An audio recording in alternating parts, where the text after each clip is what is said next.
মুর্শিদাবাদে বাবরি মসজিদের ভিত্তিপ্রস্তর স্থাপন করাকে কেন্দ্র করে তোলপাড় চলছে পশ্চিমবঙ্গের রাজনীতিতে। অযোধ্যায় উগ্র হিন্দুত্ববাদীদের হামলায় ধ্বংস হওয়া ঐতিহাসিক বাবরি মসজিদের আদলে তৈরি করা হচ্ছে এই মসজিদ। বাবরি মসজিদ ধ্বংসের ৩৩ বছর পূর্তির দিনে এই আয়োজন করা হয়। ভিত্তিপ্রস্তর স্থাপনকে ঘিরে কড়া নিরাপত্তা ব্যবস্থা নেওয়া হয় মুর্শিদাবাদ সহ আশেপাশের জেলাগুলোয়। এদিকে মসজিদ নির্মাণকে কেন্দ্র করে রাজ্যে অস্থিতিশীলতা সৃষ্টির চেষ্টা করছে বিজেপি, এমন অভিযোগ করেছে তৃণমূল কংগ্রেস। বিধায়ক হুমায়ুন কবিরের মাধ্যমে ধর্মীয় সংঘাত সৃষ্টির চেষ্টা করা হচ্ছে বলে অভিযোগ দলটির। এই ঘটনায় ইতিমধ্যে বরখাস্ত করা হয়েছে হুমায়ুন কবিরকে। শনিবার ভারতের পশ্চিমবঙ্গের মুর্শিদাবাদ জেলার বেলডাঙ্গা রেজিনগর এলাকায় বর্ণাঢ্য আয়োজনের মধ্য দিয়ে বাবরি মসজিদের আদলে নতুন মসজিদ নির্মাণের ভিত্তিপ্রস্তর স্থাপন করা হয়। ভিত্তিপ্রস্তর অনুষ্ঠানে অংশ নেয় লাখো মানুষ। নতুন এই মসজিদের ভিত্তিপ্রস্তর স্থাপন করেন রাজ্যটির ক্ষমতাসীন তৃণমূল কংগ্রেস থেকে বহিষ্কৃত বিধায়ক হুমায়ুন কবির।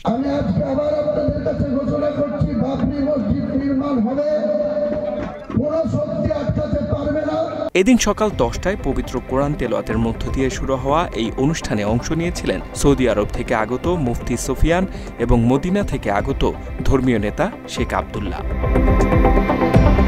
ভিত্তিপ্রস্তর স্থাপন উপলক্ষে হাজার হাজার মুসল্লি ইমারতি খয়রাত হিসেবে মাথায় ইট নিয়ে অনুষ্ঠানে অংশ নেন। মসজিদটি নির্মাণে ৩০০ কোটি টাকার বাজেট ধরা হয়েছে বলে জানিয়েছেন হুমায়ুন কবির।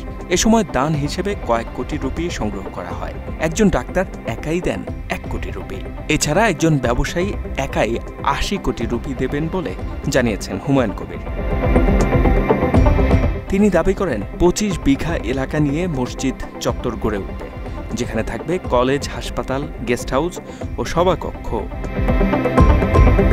তবে প্রকল্পটির বিরুদ্ধে সংবিধান লঙ্ঘনের অভিযোগ তুলে হাইকোর্টে মামলা করা হয়েছে। তবে আদালত জানিয়েছেন উপাসনালয় নির্মাণ সংবিধানসম্মত অধিকার, তাই তারা হস্তক্ষেপ করবে না। আইন শৃঙ্খলা নিশ্চিত করতে এলাকা জুড়ে মোতায়েন করা হয় ৩,০০০-এর বেশি বিএসএফ, কেন্দ্রীয় সশস্ত্র বাহিনী ও র্যাপিড অ্যাকশন ফোর্সের সদস্যদের।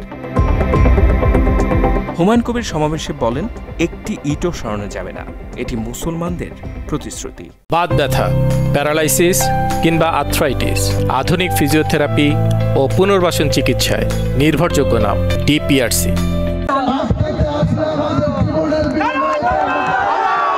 ১৯৯২ সালের ৬ ডিসেম্বর ভেঙে ফেলা হয়েছিল অযোধ্যার বাবরি মসজিদ, যাকে কেন্দ্র করে দেশজুড়ে আলোড়ন দেখা দেয়।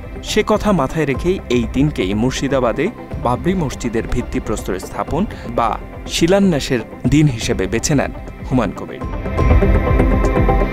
দলের ভ্রুকুটি উপেক্ষা করেই অবশ্য বাবরি মসজিদের শিলান্যাসের সিদ্ধান্ত নিয়েছিলেন মুর্শিদাবাদের ভরতপুরের বিধায়ক, এবং তার এই কর্মসূচিকে কেন্দ্র করে বেশ কয়েকদিন ধরেই উত্তপ্ত ছিল রাজ্য ভারতের রাজনীতি। যারা ইসলাম মানেন তারা মসজিদ বানাবেন, হিন্দুরা মন্দির বানাবে, খ্রিস্ট ধর্ম যারা মানেন তারা গির্জা চার্চ বানাবেন, শিখ যারা তারা গুরুদ্বারা বানাবেন, এতে আপত্তি নেই, কিন্তু নামকরণে আপত্তি আছে। একদিকে বিজেপি এবং কংগ্রেস যেমন তাকে কটাক্ষ করতে ছাড়েনি, তেমনি তার নিজের দল তৃণমূল কংগ্রেসও সম্প্রতি হুমায়ুনকে বহিষ্কার করে। তার বিরুদ্ধে তৃণমূলের তরফে ধর্মীয় বিভাজনের অভিযোগ তোলা হয়। বিজেপির সাথে হুমায়ুনের আঁতাত রয়েছে বলেও অভিযোগ তোলা হয়। মুর্শিদাবাদের বেলডাঙ্গায় বাবরি মসজিদের শিলান্যাস কর্মসূচির আগে শুক্রবার থেকেই বাড়ানো হয় সেখানকার নিরাপত্তা ব্যবস্থা। অন্যদিকে সকাল থেকে অনুষ্ঠান মঞ্চে জড়ো হতে থাকে অসংখ্য মানুষ। অযোধ্যার বাবরি মসজিদ ভাঙার প্রসঙ্গ টেনে হুমায়ুন কবির বলেছেন, ৩৩ বছর আগে মুসলমানদের হৃদয়ে আঘাত হানা হয়েছিল, সেই আঘাতে আজ সামান্য হলেও প্রলেপ পড়েছে। H M Ataullah, Bangla addition.